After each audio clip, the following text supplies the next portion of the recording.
አመራርነት ሰዎችን የማሰራት ጥበብ ነው። በብቃትና በጥበብ የተሞላ አመራር ያለው አንድ ተቋም ውጤታማ የመሆን እድሉ ሰፊ ነው። አመራርነት ራሱን የቻለ ትምህርትና ስልጠና የሚያስፈልገው ቢሆንም በርካቶች ግን ያለ በቂ ልምድና እውቀት በአመራርነት ቦታ ላይ ተቀምጠው በርካታ ችግሮች ሲገጥሟቸው ይስተዋላል። ወሎ ዩኒቨርሲቲም ይህንን ችግር ለመቅረፍ ለዩኒቨርሲቲውና ለአካባቢው አመራሮች የመሪነት ብቃትና ማጎልበት የሚችል ስልጠና መስጠት ጀምሯል።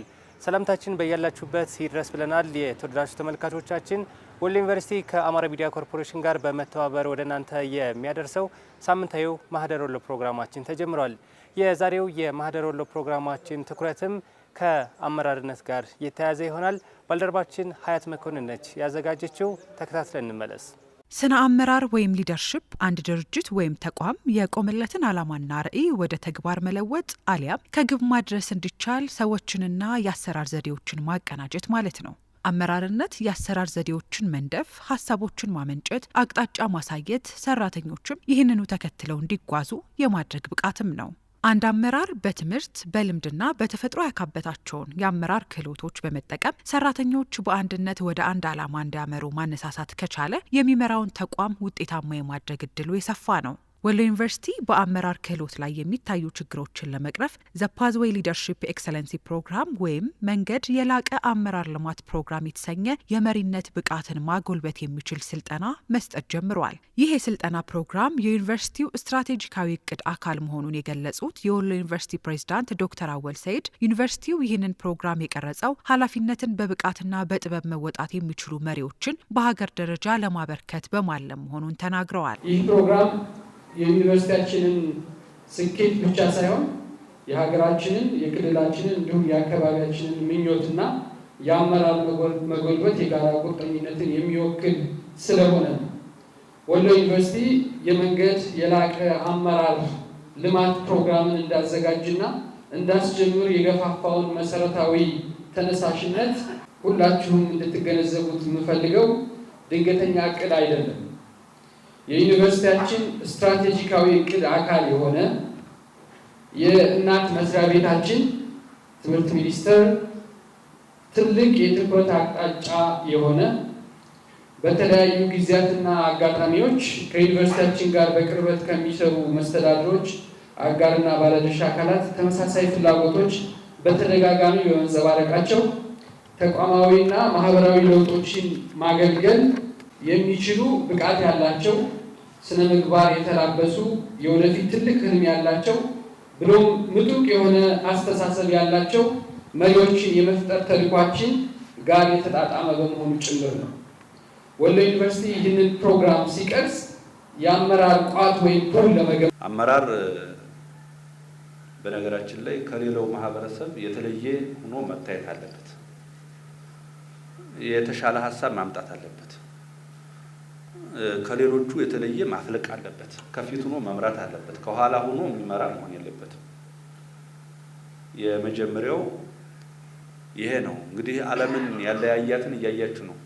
ይሄ ልዩነት የተፈጠረው በምንድን ነው ካላችሁ በዓለም 1% የማይሞሉ ተጽዕኖ ፈጣሪ ሰዎች ናቸው ዓለምን እንደዚህ በእድገት እንዲለያይ ያደረጉት። ተጽዕኖ ፈጣሪ እንግዲህ እነዚህ በሐሳብ የሚያፈልቁት ወደ ስርዓት እየተቀየረ ስርዓት ሆኖ እየተተገበረ በተግባር እየተቀየረ ያው አሁን ያለንበት ደርሰናል። እና ሊደርሺፕ ማተርስ ኢቭን ኢንዲቪዱዋል ካን ሜክ ኤ ዲፈረንስ የምንለው አለ። እንኳን አይደለም በመሪ ደረጃ ሆኖ ሁሉንም እያስተባበረ በፐርሰናል ደረጃ ሆኖ እንኳን ተጽዕኖ ይፈጥራል፣ አገር ይቀይራል። ስለዚህ ትልቁ ሀገርን የሚቀይር መሪ ወሳኝ ነው ብዬ አስባለሁ። ሁለተኛው መሪ ሀሳብ የተሻለ ሀሳብ ያደገ ሀሳብ ማፍለቅ አለበት። ብዙ ጊዜ አይታችሁ ከሆነ ነባራዊ ሁኔታዎች ተቀያያሪ ናቸው። ዛሬ ያየው ነባራዊ ሁኔታ ነገ አይኖርም፣ ይቀያየራል። በሚቀያየር ነባራዊ ሁኔታ ውስጥ ሆነ የማይቀየር አመለካከት ይዞ መኖር ከባድ ነው። ስለዚህ ተቀያያሪ ነው ነባራዊ ሁኔታዎች ማለት ነው። አዳዲስ ችግሮች ታይተው የማይታወቁ ችግሮች ይፈጠራሉ። ታይተው የማይታወቁ ችግሮች እነዚህ የሚፈቱት እንዴት ነው ከተባለ አንዱ ብቸኛው ላይሆን ይችላል፣ የሚፈታቸው መሪ ነው። ታይቶ የማይታወቅ ችግር በሚኖርበት ጊዜ ታይቶ የማይታወቅ መፍትሄ በማምጣት መሪ ነው። ታይቶ የማይታወቅ መፍትሄ የትናንትን ችግር ወይም የዋላ ያደረን ችግር አይደለም እያልኩ ያሉት አዳዲስ ችግር ሲመጣ በትናንት አመለካከት ሆነ አትፈታው መሪ ማተረስ እና አሁን ስለ ዳርዊን ስለ ሶክራጥስ ስለ ምናምን ቲዮሪ እያነሳን የምንገልጽ ሰዎች ብዙ ነን። በቃ ያን ቲዮሪ በደንብ አድርገን የምንተነትን ማለት ነው። አሁን አዳዲስ ኢቨንት ኦኬሽኖች ናቸው እየተፈጠሩ ያሉት። አዳዲስ ቲዮሪ ያስፈልጋል እና ለዚህ ደግሞ ትልቁ መሪ ነው እና ይሄ ፕሮግራም እኔ በጣም እያደገ የሚሄድ ይመስለኛል ሳየው ዝም ብዬ በጣም የሰው ልጅ አስተሳሰብ ላይ የሚሰራ ስለሆነ መሪ አሁን ላይ ትናንትና የነበርንበት ምናልባትም ሌሎች ዓለማት አልፎ አልፎ የደረሱበት እኛ ግን በደንብ ያልገባንበት አሁን ደግሞ 21ኛው ክፍለ ዘመን ላይ የሆንበት የኢራ ኦፍ ኢንፎርሜሽን ቴክኖሎጂ ደረጃ ላይ የደረስንበት ወቅት ስለሆነ አሁን ላይ ምን አይነት መሪ ነው የሚያስፈልገው የሚለውን ብታዩት ትናንት በነበሩበት የመሪዎች ስታይል አይሆንም። አዳዲስ ሐሳብ ያስፈልጋል። ዓለም አንድ መንደር ናት። አሁን ቴክኖሎጂ ተጠቅሞ ነው የሚታገለው። እኛ በማኑዋል አሰራር ሆነን እነሱ በቴክኖሎጂ ሆነን እንዴት ምን ስለዚህ ይህን ቴክኖሎጂ ለማምጣት ደግሞ ምን ያስፈልጋል? መሪ ያስፈልጋል። ተቋም ሊሆን ይችላል፣ አገር፣ ከተሞችም የተለያየ ለመለወጥ ዋናው ነገር ወሳኙ የሚባለው ሳይንሳዊ በሆነ ነገር ጥናት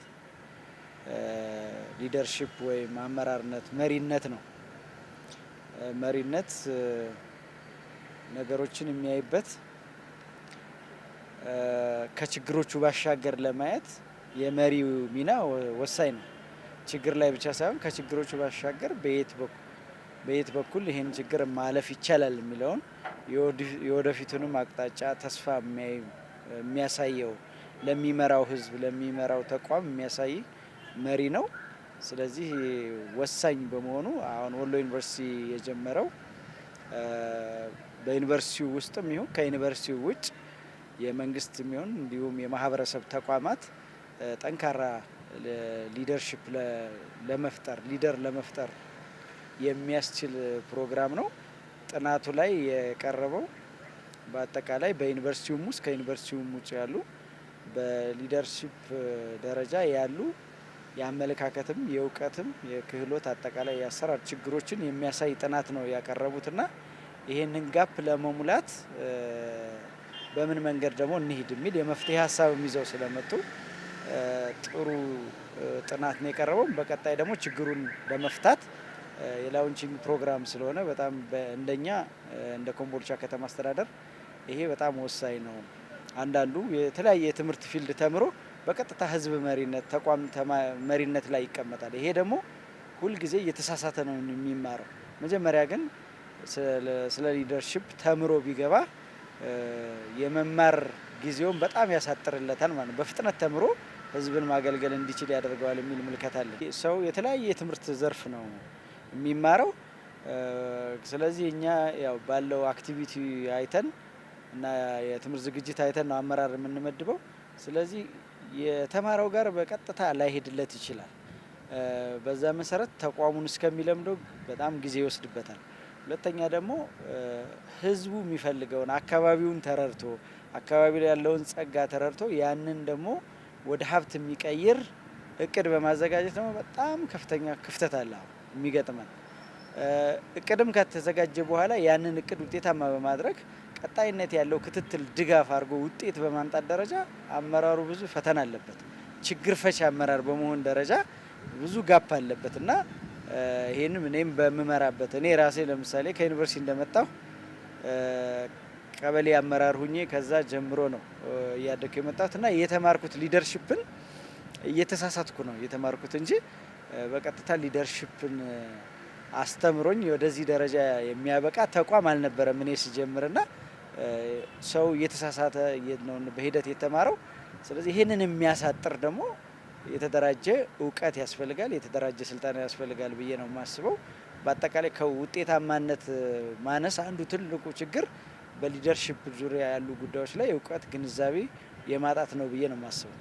ወሎ ዩኒቨርሲቲ በተግባር ተኮር ትምህርት ብቁ ተወዳዳሪና በስነ ምግባር የታነጸ ትውልድ ለመገንባት እየሰራ እንደሚገኝ የዩኒቨርሲቲው ፕሬዝዳንት ዶክተር አወል ሰይድ ገልጸዋል። ዩኒቨርሲቲው የስልጠና መመሪያ በማዘጋጀት ጥበብና ብቃት ያለው አመራር በየደረጃው በማፍራት የመልካም አስተዳደርና የመፈጸም ብቃት ማነስ ችግርን ለመፍታት እየሰራ እንደሆነ ነው የተናገሩት። ወሎ ዩኒቨርሲቲ የፓዞይ ሊደርሺፕ ኤክሰለንስ ፕሮግራም የጀመረበት ዋና ዓላማው አንዱ እንደ ከፍተኛ ትምህርት ተቋም የተማረን ኃይል ማፍራት አንዱ ተልዕኳችን ስለሆነ በተለይ ደግሞ ብቃት ያለው አመራር በማፍራት ረገድም ኃላፊነቱ ስላለብን እሱን መጀመር አስፈላጊ ሆኖ ተገኝቷል። እሱም ብቻ ሳይሆን በተለይ ባለፉት ዓመታት በቅርበት ተቋም ስንመራም እንደ ትምህርት ሴክተሩም ያሉ ፕሮግራሞችን በደንብ ስንፈትሻቸው አመራርነት በጣም ወሳኝ ነገር መሆኑን ስለተገነዘብንና በተለይ ባለፉት 4 ዓመታት ከጦርነት ማግስት የሰሜኑ ጦርነት የምታስታውሱት ነው። ተቋማቶችን ከዛ ውድመት ወደ አሁን ወዳሉበት ደረጃ ለማምጣት የነበረው የአመራር ተሳትፎና የቲም ሊደርሺፕ የነበረውን አስተዋጽኦ በቅርበት ስለተገነዘብ ያንን አስፍቶ ሁሉንም ሲመራ አውቆ እንዲመራ በእውቀት ላይ የተመሰረተ ሊደርሺፕ እንዳራምድና እንዲሰጥ ለማድረግ እንዲህ አይነት ፕሮግራሞች በአቋራጭ የሚገኙ ሳይሆን የስልጠና አካልም መደረግ እንዳለባቸው ስላመንን ነው ይህን ፕሮግራም ማዘጋጀት ያስፈለገው።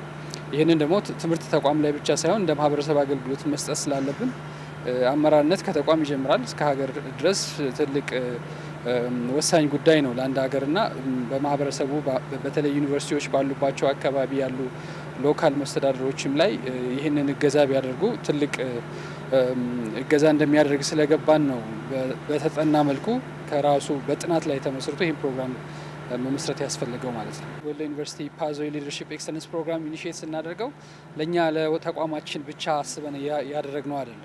ማህበረሰቡንም በተለይ በሎካል አስተዳደሮች አካባቢ ላይ በተለያዩ ጊዜ ባደረግናቸው ባለድርሻ አካሎች ጋር ባደረግናቸው ውይይቶች እንደዚህ አጠር ያሉ የአንድ ቀን የሀፍ ዴይ የአመራርነት ስልጠና ባለሙያ ከኛ እየተጠየቁ ስንሰጥ የምናገኛቸው ፊድባኮችና ወደፊት እንደዚህ ቢሰራ የሚሉ ምልከታዎችም ስለነበሩ እነሱንም ታሳቢ በማድረግ ነው። ስለዚህ 2 አይነት መንገድ ነው የምንከተለው። አንደኛ ሴንተር ስለሚኖረን የስልጠና ማዕከል እዛ ገብተው እንዲሰለጥኑ ጊዜ ያላቸው እናደርጋለን። ሁለተኛ ደግሞ እዛው ተቋማችን ላይ የምናፈራቸው አመራሮች ባሉበት እየሄዱ ስልጠና በማህበረሰብ አገልግሎት መልክ ስልጠናም እንዲሰጡ እናደርጋለን። ይሄ አጭር ጊዜ ሳይሆን ተከታታይነት ያለው ስልጠና ነው መስጠት የምንፈልገው። የተለያዩ የተዘጋጁ ሞጁሎች አሉ በጥናት ላይ የተመሰረተ ስለሆነ አሁን በዚህ ዓመት እንኳን ስልጠና እንሰጣለን ብለን የለየናቸው 10 ሞጁሎች አሉ የተዘጋጁ ማለት። እነዛም ሞጁሎች ታይም ተቀምጦ ከስራቸው ጋር ኦንጆፕ ነው ስራቸው ጋር ነው ክፍት ሰዓት በሚያገኙ ሰዓት እየሰለጠኑ ግን ያንን የመጨረስ ግዴታ ይኖርባቸዋል ማለት እና እንደየኮንቴክስቱ እያየን የምንሰጠው የአመራርነት የስልጠና ፕሮግራም ነው የሚሆነው ማለት ነው። ዩኒቨርሲቲው የሚሰጠው የመሪነት ብቃትን ማጎልበት የሚያስችል ስልጠና ቀጣይነት እንዲኖረውና ውጤታማ እንዲሆን ከትምህርት ሚኒስቴር ጋር በጋራ እንደሚሰሩ ዶክተር አወል ሰይድ ገልጸዋል። ትምህርት ሚኒስቴርን በትልቁ የያዘው ፕሮግራም ነው። በኤዱኬሽን ሮድ ማፕም ላይ ብቁ አመራሮችን የአመራር ፑል መገንባት ወይም ደግሞ ክምችት እንዲፈጠር ማድረግ በትክክል መስራት የትምህርት ሚኒስቴርም ትልቁ ዳይሬክሽን ስለሆነ በስፋት እየሄዱበት ነው ያለው። ያንን ደግሞ ወደ ምድር ለማውረድ ዩኒቨርሲቲዎች በዛ ልክ ተዘጋጅተው መጠበቅም ስላለባቸው ከዛ ፕሮግራም ጋር አላይን የሚያደርግ ስራ ነው የምንሰራው ማለት። ስለዚህ ፓርትነርሺፕ አለን፣ አብረን ነው የምንሰራው። ከዛም በተጨማሪ ትምህርት ሚኒስቴር ዩኒቨርሲቲዎች ኦቶኖሚ ወይም ራስ ገዝ እንዲሆኑ ይፈልጋል።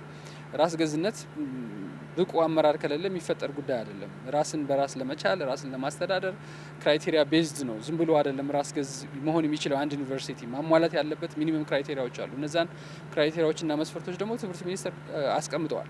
እነዛን ለማሟላት የራስን ሀብት ከማመንጨት ጀምሮ በራስን አድሚኒስተር ማስተዳደር፣ በራስ የሰው ኃይልን መቅጠር፣ ማኔጅ ማድረግ፣ ደረጃ እድገት እነዚህ ነገሮች ሁሉ ለመስራት ብቁ አመራር ይፈልጋል እና ያንንም ለማገዝ ኦቶኖሚንም ለማገዝ ስለታሰበ ነው ይህንን የአመራርነት ፕሮግራም የሰጠ ነው። ሌላኛው ተቋማቶች ከኦቶኖሚ ራሳቸውን ከመቻል ባለፈ የዲፈረንሺየት ወይም ልየታ ስርዓት ተሰርቶላቸዋል። ተልዕኮ ተሰጥቷቸዋል። ሁሉም ዩኒቨርሲቲ አንድ አይነት ስራ አይሰራም። ያስተምራል፣ ይመራመራል፣ ማህበረሰብ አገልግሎት ይሰራል።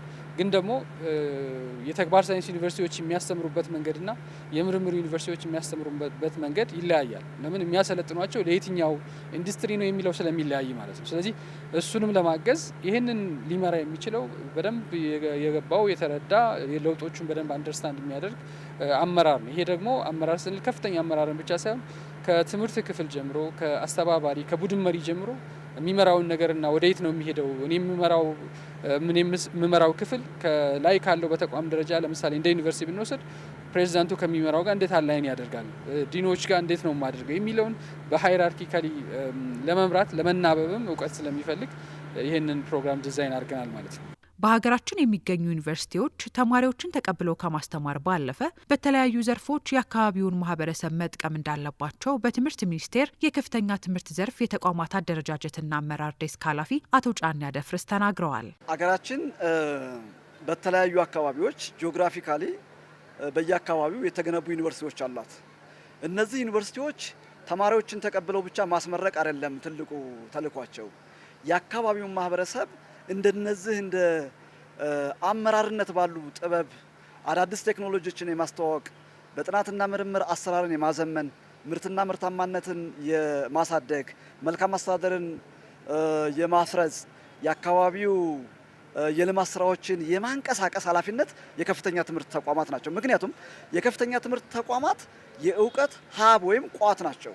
ይህን የእውቀት ሀብ ወይም ቋት ደግሞ የአካባቢው ማህበረሰብ መንግስትና የመንግስታዊ ያልሆኑ ድርጅቶች ሌሎችም መጠቀም አለባቸው እና የከፍተኛ ትምህርት ተቋማት እነዚህን አዳዲስ ነገሮች በማህበረሰቡ ውስጥ በተቋማት ውስጥ የማስረጽ የማገዝ የማዘመን አዳዲስ የሆኑ ቴክኖሎጂዎችን አስርጾ ህብረተሰቡ ማህበራዊ ኢኮኖሚያዊና ሌሎች ውስብስብ ችግሮችን እንዲፈታ የማድረግ የከፍተኛ ትምህርት ተልዕኮም ነው ግዴታም አለባቸው ማለት ነው። የአመራርነት ጥበብ ጥንት ጀምሮ የነበረ ነው።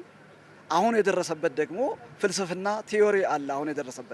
አሁን የደረሰበት ሊደርሺፕ ፓዝዌይ ቲዮሪ የሚባለው ወይንም የሊደርሺፕ ጥበብ መንገዶች የምንላቸው ናቸው አሁን ላይ የደረሰበት ማለት ነው። ስለዚህ ይሄ አሁን ዓለም የደረሰበት የአመራርነት ጥበብና ፍልስፍና ለነዚህ ተቋማት አስፈላጊ ነው። ምንም የሚያጠራጥር ነገር የለውም። ስለዚህ እነዚህም ፕሮግራሞች ደግሞ በዩኒቨርሲቲዎች ውስጥ ከሚሰጧቸው ኮርሶች ጋር አብረው የሚሰጡ አሉ። ራሳቸው ደግሞ ልክ እንደነዚህ የአመራር አቅም ግንባታ መርሃ ግብር ብለው የሚሰጡ አሉ። እንደ ወሎ ዩኒቨርሲቲ ደግሞ ይሄን መጀመሩ ትልቅ ነገር ነው። ይሄ በዓለም አቀፍ ደረጃ ትኩረት ያለው፣ በአፍሪካ ደረጃ ትኩረት ያለው፣ በኢትዮጵያም ትኩረት ያለው እንደኛ ደግሞ እንደ ትምህርት ሚኒስቴር የከፍተኛ ትምህርት ተቋማት አመራሮች አቅም ግንባታ ማዕከል የሚባል እያቋቋምን ነው። ለነዚህ ደግሞ ትልቅ ፕሮግራም ቀርጸናል። አንድ አመራር የከፍተኛ ትምህርት አመራር እነዚህ የአቅም ግንባታዎችን ስልጠና ወስዶ ነው የከፍተኛ ትምህርት አመራር መሆን የሚችለው ማለት ነው።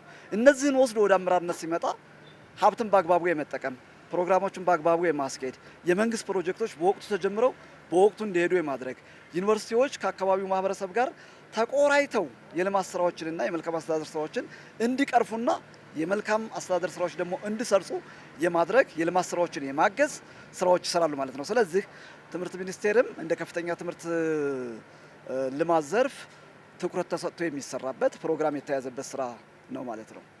የተከበራችሁ ተመልካቾቻችን ወሎ ዩኒቨርሲቲ ከአማራ ሚዲያ ኮርፖሬሽን ጋር በመተባበር በየሳምንቱ በዚህ ሰዓት ወደ እናንተ የሚደርሰውን የማህደር ወሎ ፕሮግራማችን የአመራርነት ስልጠና ላይ ትኩረት ያደረገውን ፕሮግራም ተከታትለን ተመልሰናል። በማስተዋወቁ በኩል ተመስገን አሰፋ፣ ፕሮግራም በማዘጋጀት በኩል ሀያት መኮንን አብረናችሁ ቆይታ አድርገናል። በያላችሁበት መልካም ጊዜ